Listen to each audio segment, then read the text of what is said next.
اب یہ غزوہ احد کا جو معاملہ ہے اس کو پہلے سمجھ لیجئے، اس کے واقعات جو اہم کیا تھے، تاکہ اس کے بعد ہم تیزی کے ساتھ آگے بڑھ سکیں۔ دیکھیے غزوہ بدر میں کہ جو 17 رمضان المبارک سن 2 ہجری کو ہوا، قریش کو بڑی شرمناک اور بڑی ہی ذلت آمیز شکست ہوئی۔ ان کے تقریباً تمام سربر آوردہ لوگ مارے گئے۔ ابو جہل جس کے بارے میں حضور نے فرمایا کہ ھذا فرعون ھذہ الامہ، وہ بھی وہاں پر پڑا ہوا تھا۔ امیہ ابن خلف جو ستایا کرتا تھا حضرت بلال کو، وہ بھی پچھڑا ہوا پڑا تھا وہاں پر۔ بڑے بڑے سب کے سب لوگ جو ہیں ان کے وہ کھیت رہے، اور 70 ان کے قیدی جو ہے مسلمانوں کے ہاتھ میں آئے، اسیر بنے۔ یہ بہت بڑی شکست تھی کہ جو قریش کو ہوئی۔ اس سے یقیناً 2 نتیجے نکلے۔ ایک تو مسلمانوں کی دھاک بیٹھ گئی، رعب مسلمانوں کا قائم ہو گیا، اور دوسری طرف یہ ہے کہ بہت شدید صدمہ، رنج، غم، افسوس، اور جسے کہتے ہیں پیچ و تاب کی کیفیت جو ہے وہ قریش کی ہو گئی۔ اب یہ عرب کا ایک مزاج تھا کہ وہ اس طرح کے کسی معاملے کو لے کر بیٹھ نہیں رہتے تھے، اس کے بعد انتقام کی آگ جو ہے وہ ان کے اندر بھڑک اٹھتی تھی۔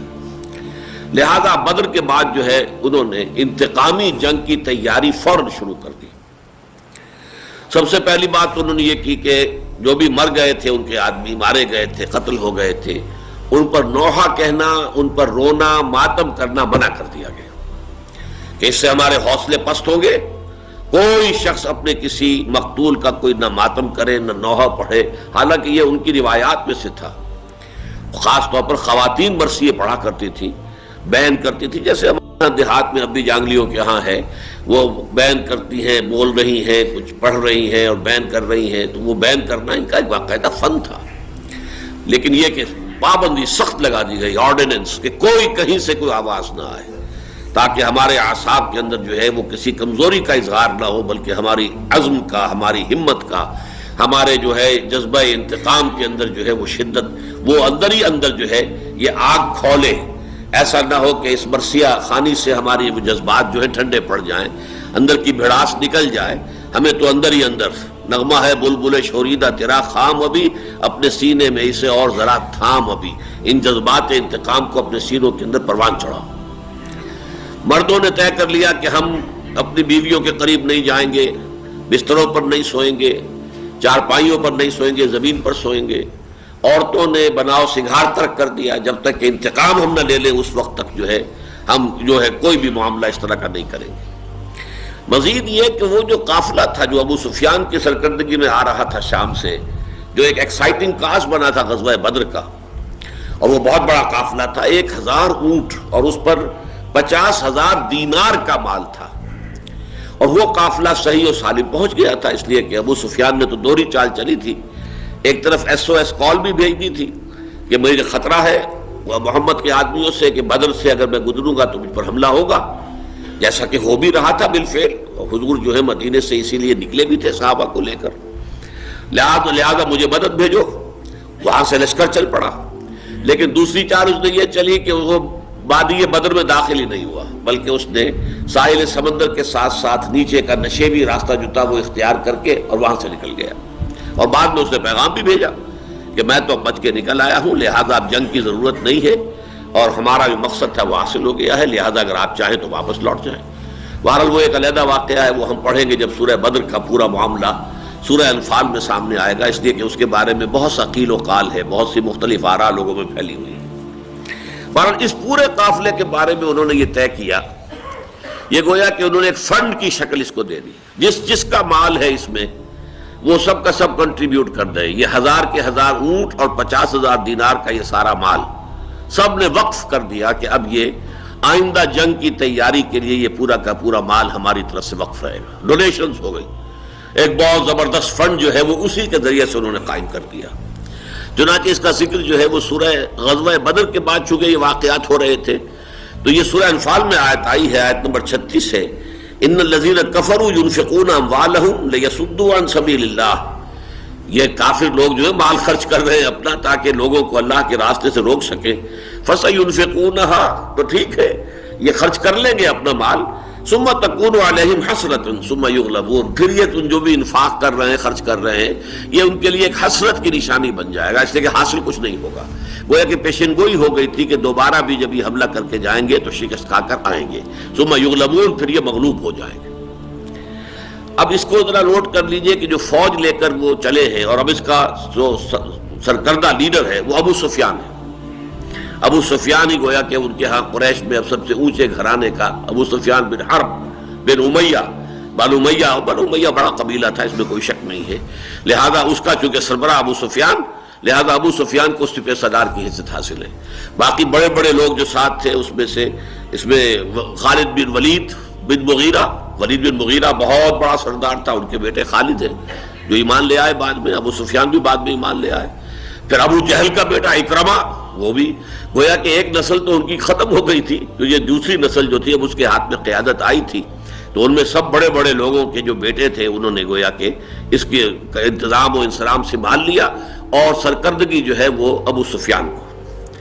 3000 کی تو یہ نفری تھی ان کی، جس میں قریش بھی تھے اور کچھ ان کے ساتھ جو ان کے حلیف قبائل تھے وہ بھی تھے،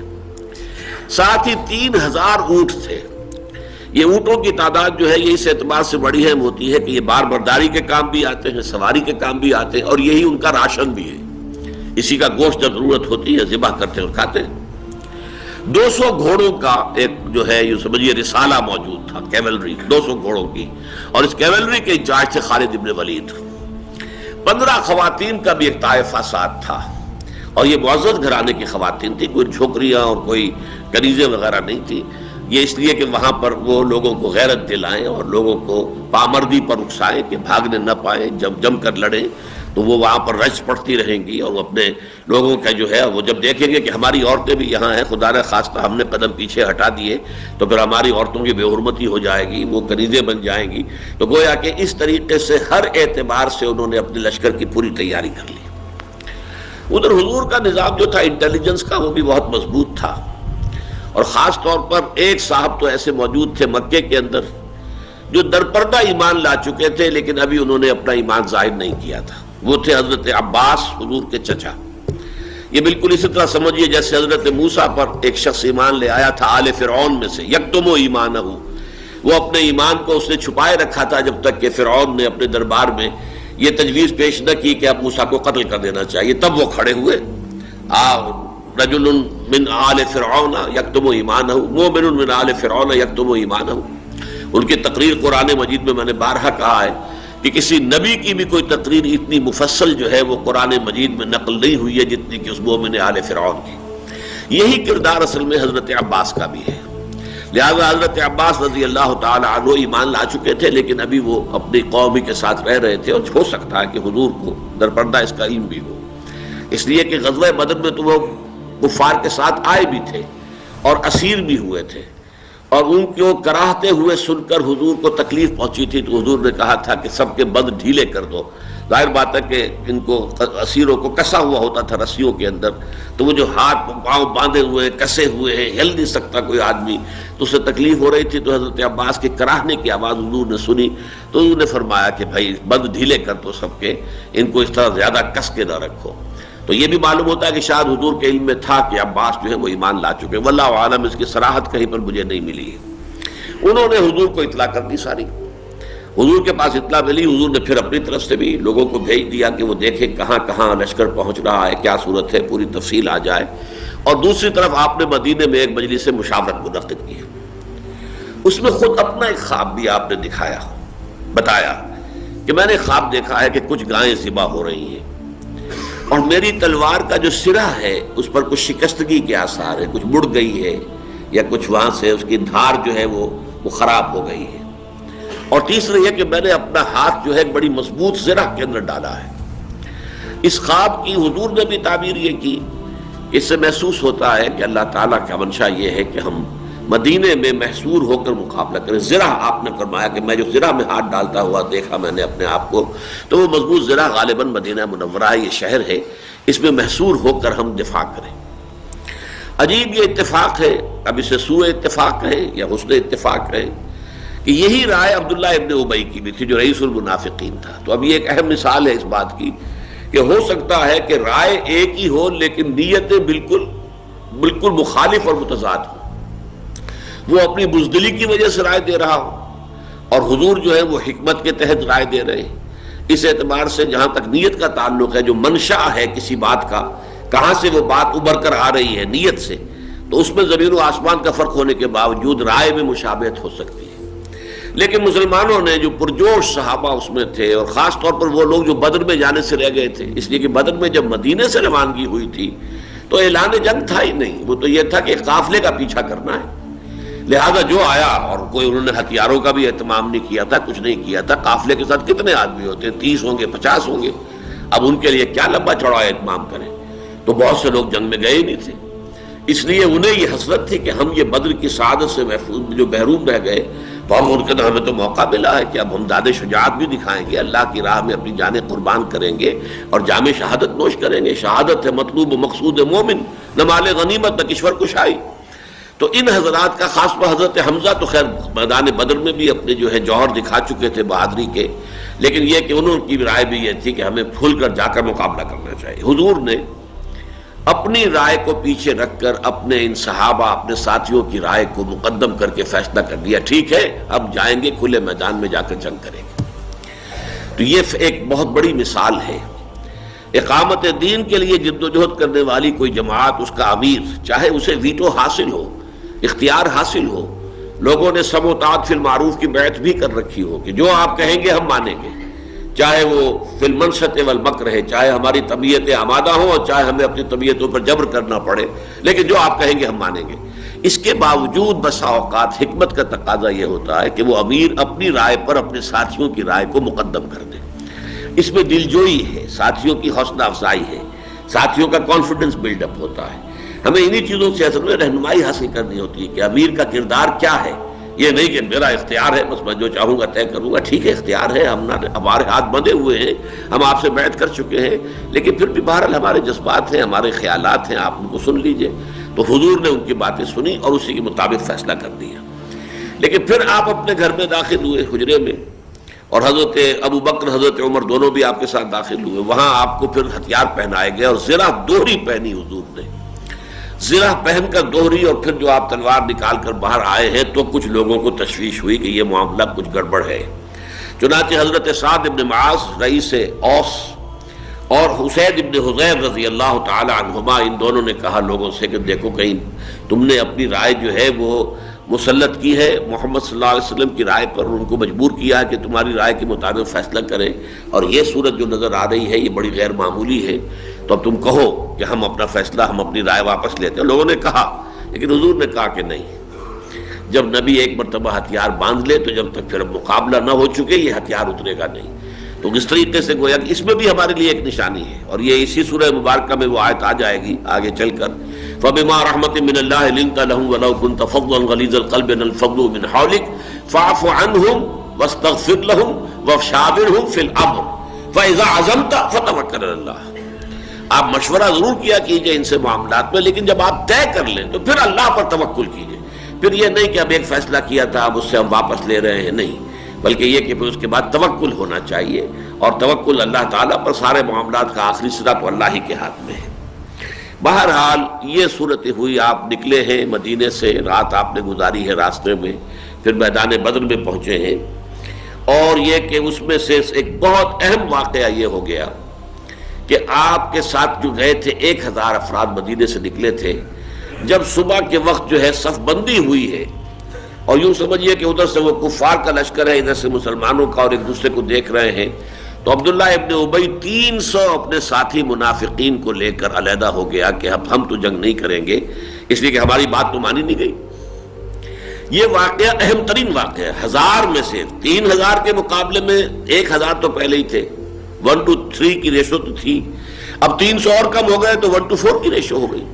اور وقتی طور پر جو ہے اس سے یقیناً جو ہے ایک دل شکستگی مسلمانوں کی پیدا ہونی ضروری تھی، لازمی تھی. لیکن عجیب بات یہ ہے کہ اتنے اہم واقعے کا قرآن مجید نے ابتدا میں کوئی اہتمام کے ساتھ ذکر نہیں کیا، گویا کہ معمولی بات تھی. آخر میں جا کر ہمیں یہ آیت نمبر 167 میں اس واقعے کی بات ملے گی، اس کے اس وقت تفصیل سے گفتگو کر دیں گے، لیکن قرآن نے اس کا ذکر نہیں کیا. البتہ جو سابق الایمان لوگ تھے،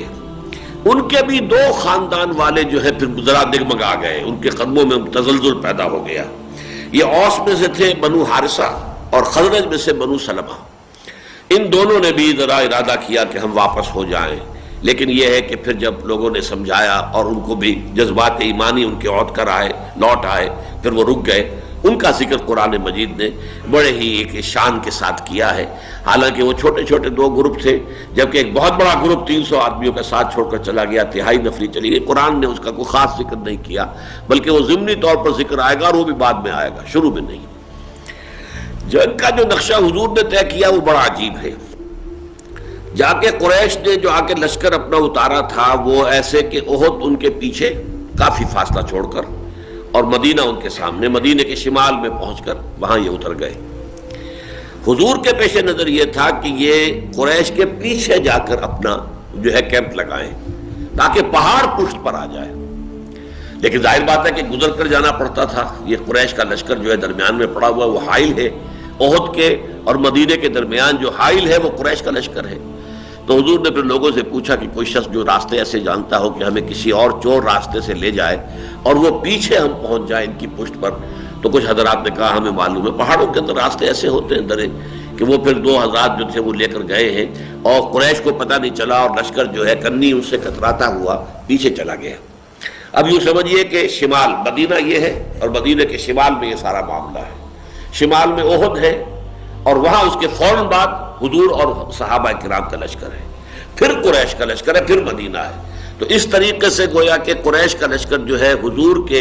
اور مدینہ کے درمیان حائل ہو گیا، اور حضور کے اور مسلمانوں کی پشت پر پہاڑ آ گیا۔ اب یاد کیجئے کہ یہی واقعہ ہوا تھا حضرت عمر کے زمانے میں۔ شام کے ایک محاذ پر حضرت ساریہ رضی اللہ تعالیٰ عنہ سے غلطی ہو رہی تھی، اور حضرت عمر کو اللہ نے وہ میدان جنگ دکھا دیا، اور اس پر آپ نے کہا یا ساریۃ الی الجبل، او ساریہ کیا غضب کر رہے ہو، غلطی کر رہے ہو، پہاڑ کی طرف اپنا معاملہ اختیار کرو۔ اور یہ آواز اللہ نے حضرت ساریہ کو پہنچا دی۔ حضرت عمر کی انہوں نے آواز سنی۔ یہاں جو ہے جو خطبہ سن رہے ہیں وہ حیران ہو رہے ہیں کہ یہ خطبہ تو ہمیں دے رہے تھے، یہ ساریہ سے کیا بات شروع کر دی حضرت عمر نے رضی اللہ تعالی عنہ۔ لیکن یہ کہ وہاں وہ اللہ نے آواز پہنچائی، اور اس کے مطابق انہوں نے اپنی اسٹریٹجی درست کی۔ تو پہاڑ کو پشت پر رکھنے میں یہ کہ پشت محفوظ ہو جاتی ہے، یہ نقشہ حضور نے وہاں پر اختیار فرمایا۔ البتہ وہ ذرا مسلمان لشکر کے جو جنوب مشرق کی طرف آپ نے دیکھا ایک درہ ہے، اگر کہیں قریش کا لشکر رسالہ 200 گھوڑوں کا رسالہ موجود تھا، بہت تکڑا ان کا ایک رسالہ تھا،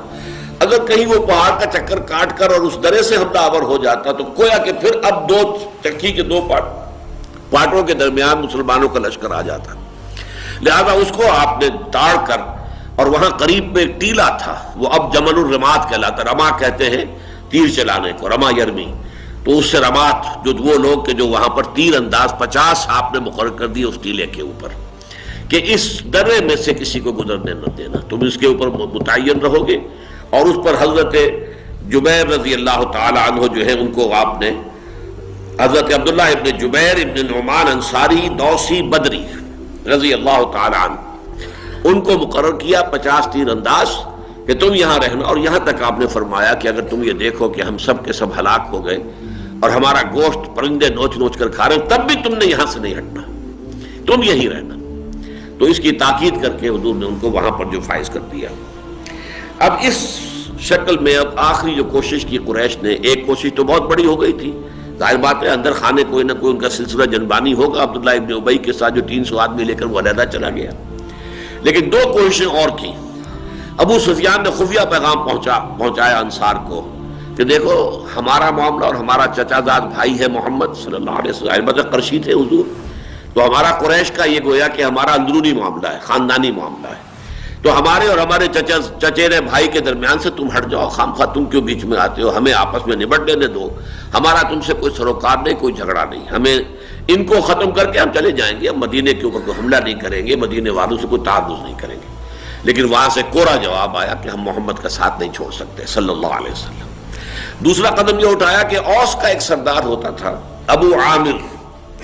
یہ جیسے مکے میں جو حضرت خدیجہ رضی اللہ تعالی عنہ کے چچا زاد بھائی تھے ورقہ ابن نوفل، وہ قرشی تھے، لیکن یہ کہ حق کی تلاش میں اور نیکی اور بھلائی کی تلاش میں وہ بھی شام گئے تھے، اور وہاں جا کر انہوں نے نصرانیت عیسائیت اختیار کر لی تھی، اور کانا یکتب التوراۃ فی العبرانیہ، تورات وہ عبرانی زبان میں لکھا کرتے تھے،